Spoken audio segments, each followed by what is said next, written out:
Capítulo 18. Tentei ser uma princesa. Foi a bonita e carinhosa senhora Carmichael quem explicou tudo. Mandaram-na chamar de imediato e atravessou a praça para tomar Sara nos seus braços e para a elucidar sobre tudo o que tinha acontecido. A emoção da descoberta totalmente inesperada fora avassaladora para o Sr. Carrisford, no estado em que se encontrava. A minha vontade era não te perder de vista, Carmichael, palavra de honra, disse ele a meia voz quando foi sugerido que a menina abandonasse a biblioteca. Eu tomo conta dela até a mamã chegar, sugeriu Janet de imediato, e foi ela quem a conduziu a outra divisão. Estamos tão contentes por termos te encontrado. Você não imagina como estamos felizes, disse ela a Sara. De mãos afundadas nas algibeiras, Donald contemplava Sara com uma expressão de ponderação e autorrecriminação. Se tivesse perguntado o seu nome quando eu te dei a moeda, você teria me dito que se chamava Sarah Creel e teria sido encontrada num instantinho, fez ele notar. A senhora Carmichael chegou, então. Vinha com um ar muito comovido e de repente abraçou Sara e beijou-a. Você está com um ar atônito, pobre criança. Não é de admirar, comentou ela. Sara só tinha um pensamento. É ele. Começou olhando de relance para a porta fechada da biblioteca. É ele, o amigo malvado que levou meu pai à ruína? Ah, por favor, diga-me.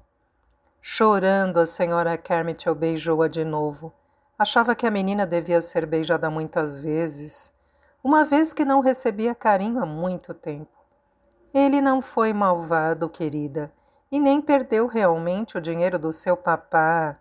Apenas achou que o perdera e, como gostava muito dele, a dor e o desgosto fizeram com que ele ficasse tão doente que, durante algum tempo, não esteve no seu juízo perfeito. A vida dele correu perigo e muito antes de começar a recuperar, já o seu papá tinha morrido. E ele não sabia onde encontrar-me e eu estava tão perto, murmurou Sara. Não conseguia esquecer a ironia de estar mesmo ali ao lado. O Sr. Carrisford acreditava que você estava numa escola na França e foi continuamente desviado do bom caminho por pistas falsas. Ele procurou você por todos os lados. Quando te viu passar com um semblante tão triste e desamparado, não sonhava que você fosse a filha do seu amigo, mas, por seres uma menina como ela, ele quis te ajudar e te fazer feliz. Assim disse ao Randaz que entrasse pela janela do seu quarto e tentasse torná-lo confortável, explicou a senhora Carmichael. O coração de Sara encheu-se de alegria. A sua fisionomia mudou por completo.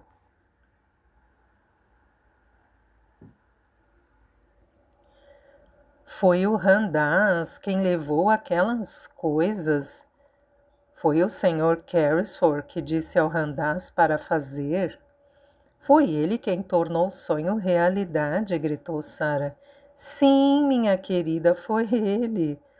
Como vês, é um homem bom e gentil, e ele se apiedou de você em nome da querida Sarah Creel, que ele procurava. A porta da biblioteca abriu-se e o Sr. Carmichael assomou, chamando Sara com um gesto. O Sr. Carrisford já está melhor. Pode entrar, disse ele.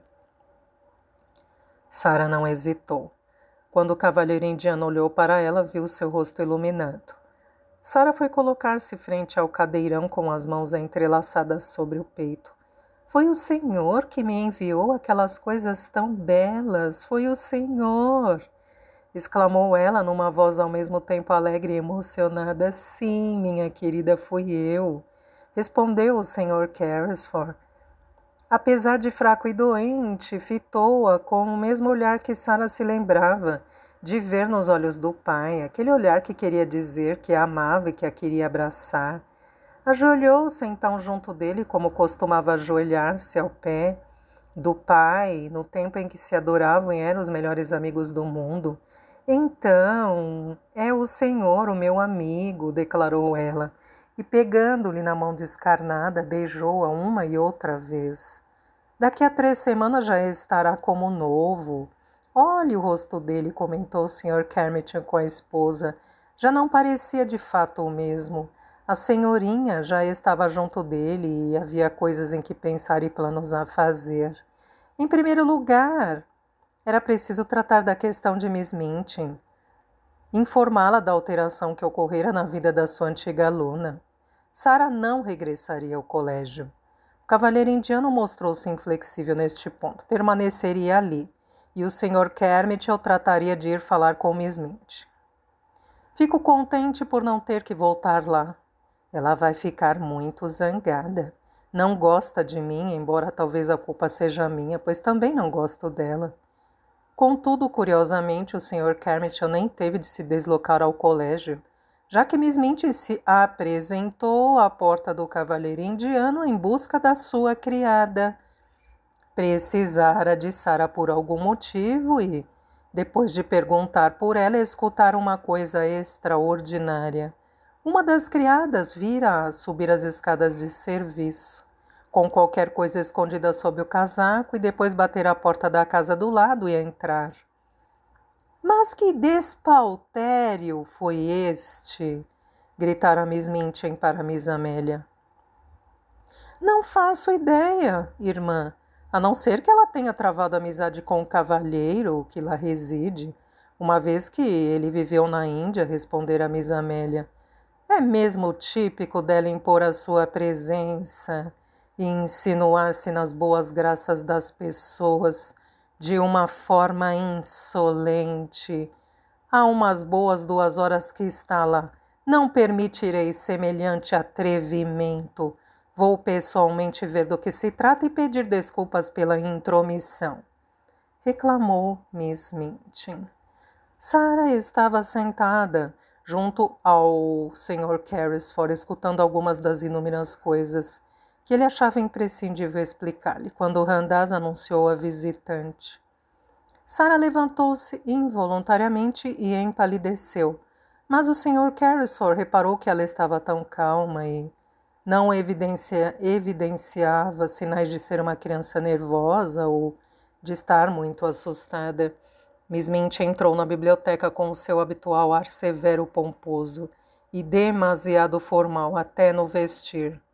Lamento muito incomodá-lo, Sr. Carrisford, mas creio que lhe devo uma explicação. O meu nome é Miss Minchin e sou a diretora do colégio para meninas aqui na porta ao lado. O cavaleiro indiano olhou para ela por um momento, examinando-a em silêncio. Era um homem impulsivo e colérico por natureza e não queria que o seu temperamento levasse a melhor. Então, a senhora é que é Miss Minchin? Disse ele. Em pessoa, meu caro senhor. Nesse caso, chegou mesmo na altura certa. O meu advogado, o Sr. Carmichael, preparava-se para ir falar contigo, respondeu o cavaleiro indiano. O Sr. Carmichael fez uma ligeira vênia e Miss Minchin desviou o olhar dele para o Sr. Carrisford perplexa.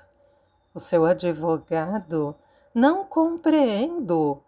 Foi uma questão de dever que me trouxe aqui. Acabei de descobrir que uma das minhas alunas, uma aluna que educo por caridade, teve o atrevimento de vir incomodá-lo, introduzindo-se na sua casa sem ser convidada. Vim explicar ao senhor que isso ocorreu sem o meu conhecimento. Miss Minchin virou-se então para Sarah. Já para casa. Será severamente castigada. Vamos para casa, ordenou num tom cruel. O cavalheiro indiano puxou Sarah para junto de si e deu-lhe uma palmadinha na mão. Ela não vai. Miss Minchin achou que não tinha ouvido bem. Não vai? Repetiu. Não vai para casa, se é que o seu estabelecimento se poderá chamar de casa. A casa dela, daqui para frente, será aqui comigo, afirmou o Sr. Carrisford. Miss Minchin deu um passo para trás, atônita e indignada. Consigo. O que quer dizer isso? Tenha a gentileza de explicar, Carmichael, e seja o mais breve possível, pediu o cavalheiro indiano, e fazendo Sarah sentar-se de novo, pegou-lhe nas mãos, um hábito que o seu papá também tinha. Então o Sr. Carmichael procedeu às explicações no tom calmo, seguro e pausado de um homem que está por dentro do assunto e de todos os seus aspectos legais. Algo que Miss Minchin compreendia enquanto mulher de negócios e não apreciava. O Sr. Carrisford, cara senhora, era amigo íntimo do falecido Capitão Creel. Foi seu sócio em alguns investimentos avultados. A fortuna que o Capitão Creel julgava ter perdido foi recuperada e encontra-se agora nas mãos do Sr. Carrisford. A fortuna! A fortuna da Sarah!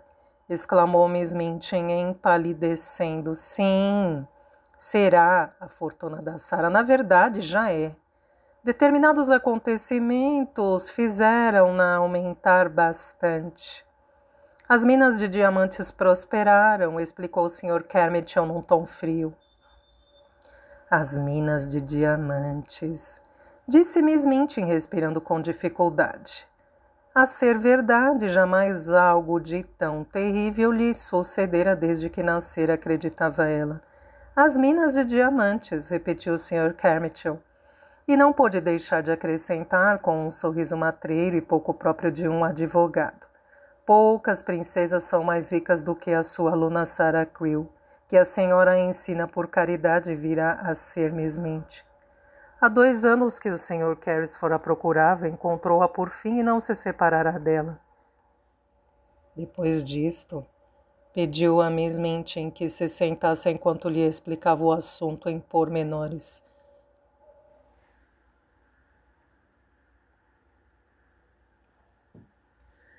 Não se poupando a esforços, para deixar bem claro que o futuro de Sarah estava assegurado e que o que parecera perdido lhe seria devolvido ou multiplicado por 10. Além disso, Sarah tinha no Sr. Carrisford um tutor, bem como um amigo.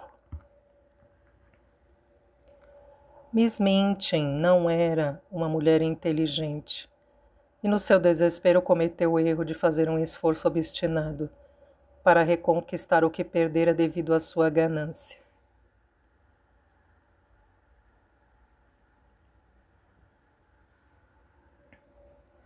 Ele encontrou-a sob o meu cuidado. Eu fiz tudo por ela. Se não fosse eu, ela teria morrido de fome na rua, protestou. O cavaleiro indiano perdeu a paciência. Quanto a morrer de fome na rua, minha senhora, talvez eu tivesse feito aí com mais conforto do que nas suas águas furtadas, disse ele. O capitão Creel confiou-me e é comigo que ela deverá continuar até ser maior de idade. Poderá voltar a ser uma das alunas. A Sarah tem que terminar os seus estudos. A lei intervirá a meu favor, alegou Miss Minchin. Ora, Miss Minchin, a lei não fará semelhante coisa. Se for desejo da Sarah regressar ao colégio, atrevo-me a dizer que o Sr. Carrisford não se oporá. Mas isso é decisão da Sarah, interpôs o Sr. Carmichael.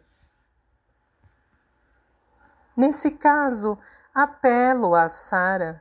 Talvez não tenha se estragado com mimos, mas bem sabes que o seu papai estava satisfeito com seus progressos. Além disso, eu sempre gostei muito de você, disse Miss Minchin meio acanhada à sua antiga aluna. Os olhos cinza esverdeados de Sarah fixaram-se nela com aquele semblante calmo e penetrante que desagradava particularmente a Miss Minchin. Sempre gostou, Miss Minchin? Nunca reparei, disse Sarah.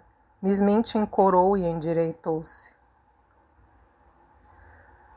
Mas é natural, as crianças nunca sabem o que é melhor para elas. Eu e a Amélia sempre dissemos que você era a criança mais inteligente da escola. Por que não cumpre o dever que tem para com o teu papai e vem para casa comigo? Sara deu um passo na direção dela. Pensava no dia em que lhe fora dito que não tinha ninguém e que corria o risco de ser mandada para a rua. Pensava nas horas de frio e fome que passara sozinha com Emily e Melquisedeque no sótão. Olhou Miss Minchin nos olhos sem hesitar. Sabe bem por que motivo não irei para casa com você, Miss Minchin. Sabe muito bem, declarou. O rosto irado e severo de Miss Minchin ruborizou-se. Nunca mais voltará a ver as suas companheiras. Farei com que Ermengarde e Lottie sejam afastadas. O Sr. Carmichael interrompeu-a com firmeza, mas educadamente. Desculpe, mas a Sara verá quem muito bem entender.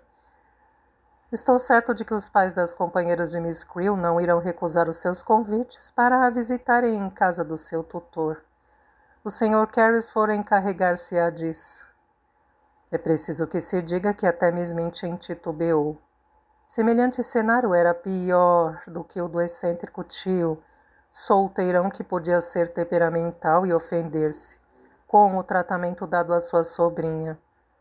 Não era difícil de acreditar que a maioria dos pais não impediria suas filhas de conviver com a pequena herdeira de uma mina de diamantes. Além disso, se o Sr. Carrisford decidisse revelar-lhes o tratamento que Sarah Creel recebera, muitas coisas desagradáveis poderiam acontecer. Não assumiu um encargo fácil, como em breve descobrirá. Esta criança não é de confiança nem agradecida, disse Miss Minchin ao cavalheiro indiano, ao mesmo tempo que se preparara para ir embora. Depois, virando-se para Sarah, acrescentou ainda: não me enganarei ao afirmar que agora sente que é de novo uma princesa. Sarah abaixou os olhos e corou um pouco, pois achava que os estranhos talvez tivessem dificuldade a princípio em entender o seu faz-de-conta preferido. Eu tentei não ser outra coisa, mesmo nos dias em que passei mais frio e fome. Tentei ser uma princesa, respondeu em voz baixa. Agora não precisará mais tentar, rematou Miss Minchin num tom azedo, ao mesmo tempo que Randaz a acompanhava à porta.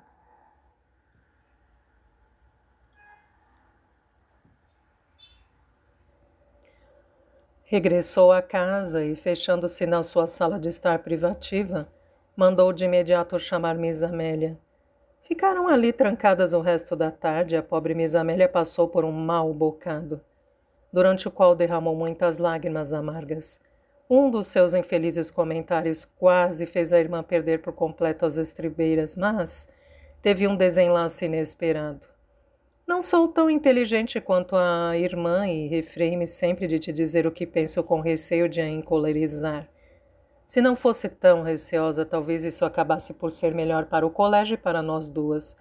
Devo dizer que muitas vezes pensei que seria preferível não ter sido tão severa com a Sarah Creel e ter assegurado de que ela tinha uma vida condigna. Sei que a obrigou a trabalhar demais para uma criança da sua idade e sei que foi mal alimentada. Como se atreve a afirmar semelhante coisa?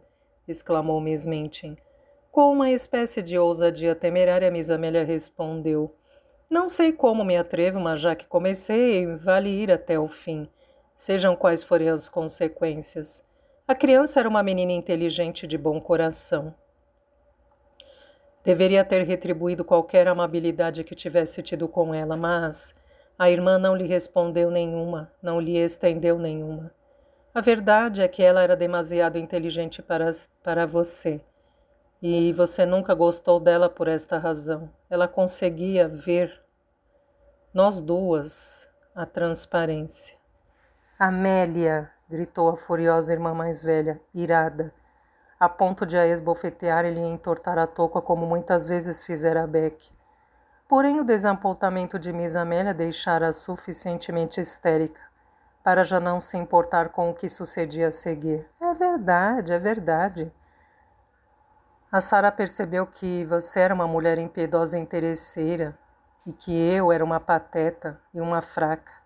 e que ambas éramos grosseiras e mesquinhas o bastante para nos humilharmos pelo seu dinheiro e a tratarmos mal quando esse dinheiro foi tirado dela, ao passo que ela se comportou como uma princesinha, mesmo quando era uma mendiga. Sim, é verdade, comportou-se como uma princesinha, gritou Miss Amélia. Os nervos acabaram por lhe levar a melhor, e a pobre começou a rir e a chorar ao mesmo tempo. E balançando-se para a frente e para trás na cadeira perante o olhar horrorizado de Miss Minchin. E agora nós a perdemos e uma outra escola ficará com ela e com o dinheiro dela. E se ela fosse como muitas outras crianças, contaria como foi tratada aqui. E todas as alunas restantes seriam tiradas daqui. Seria a nossa ruína. E seria bem feito para nós, mas ainda para si, Minchin, do que para mim, porque você é uma mulher cruel, egoísta e interesseira. E fazia tanto barulho com seus gritos e soluços histéricos que a irmã se viu obrigada a lhe dar sais de cheiro para acalmar, em lugar de descarregar nela a sua indignação perante semelhante audácia.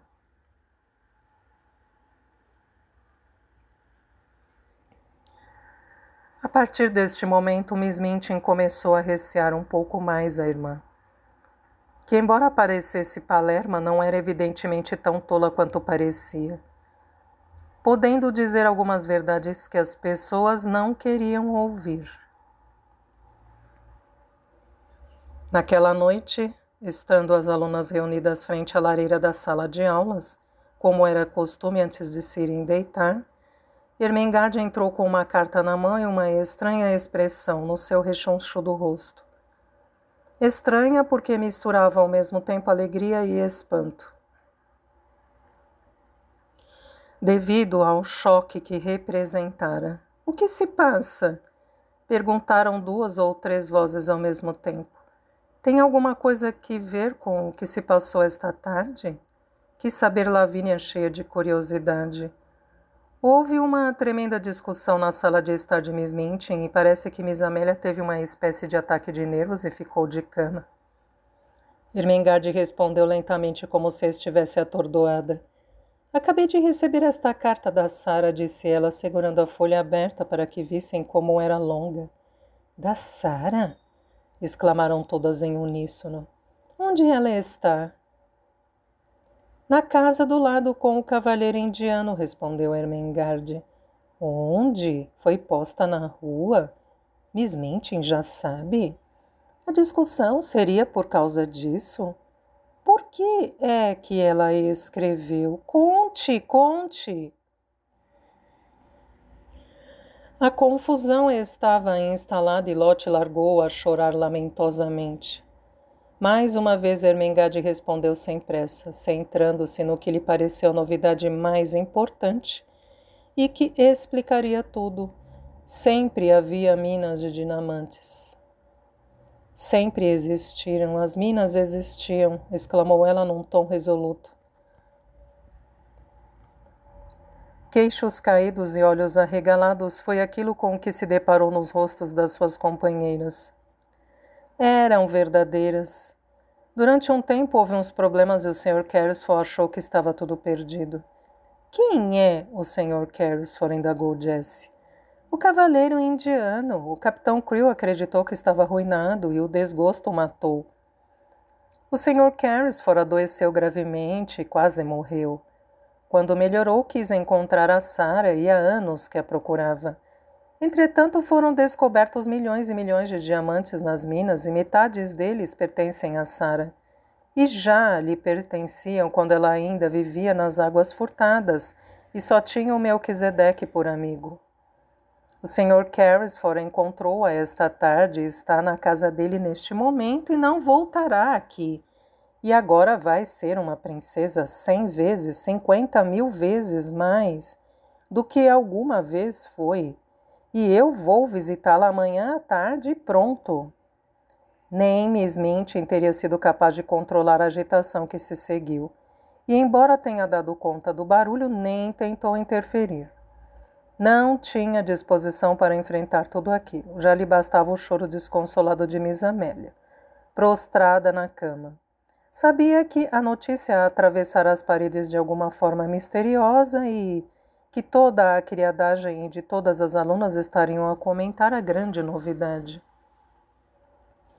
Assim, até quase a meia-noite, todo o colégio, sabendo que as regras tinham sido postas de lado, rodeou Ermengarde na sala de aulas e a ouviu ler e reler a carta contendo a história que era tão maravilhosa quanto qualquer uma que a própria Sara tivesse inventado, e que por um incrível sortilégio sucedera a Sara e ao místico cavalheiro indiano que vivia na casa mesmo ao lado. Becky também, ao saber do sucedido, conseguiu subir ao sótão mais cedo do que o costume. Queria afastar-se de toda a gente e ir espreitar o quarto mágico mais uma vez. Não fazia ideia do que lhe iria acontecer. Não era provável que ficasse à disposição de Miss Minchin. Iria desaparecer. E as águas furtadas voltariam a ficar vazias e despidas. Por mais feliz que estivesse por Sara, subiu o último lance de escadas com um nó na garganta e lágrimas nos olhos. Não haveria lume naquela noite, nem o candeeiro cor-de-rosa. Não haveria ceia, nem princesa sentada frente ao lume, lendo ou contando histórias.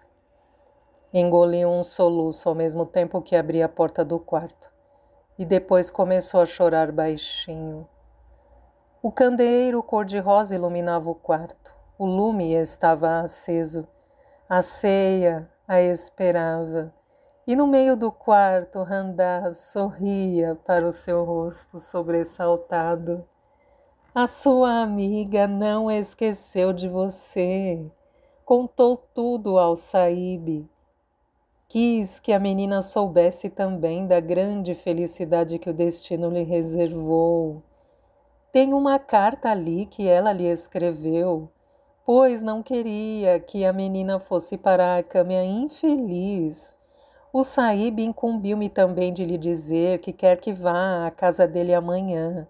Será a dama de companhia da menina Sara. Esta noite levarei tudo isto de volta pelo telhado. Assim que entregou sua mensagem, com um radiante sorriso nos lábios, fez um pequeno salamaleque e esgueirou-se pela trapeira, com uma agilidade e rapidez tais que Becky percebeu finalmente como é que todas aquelas coisas ali tinham ido parar como que por magia.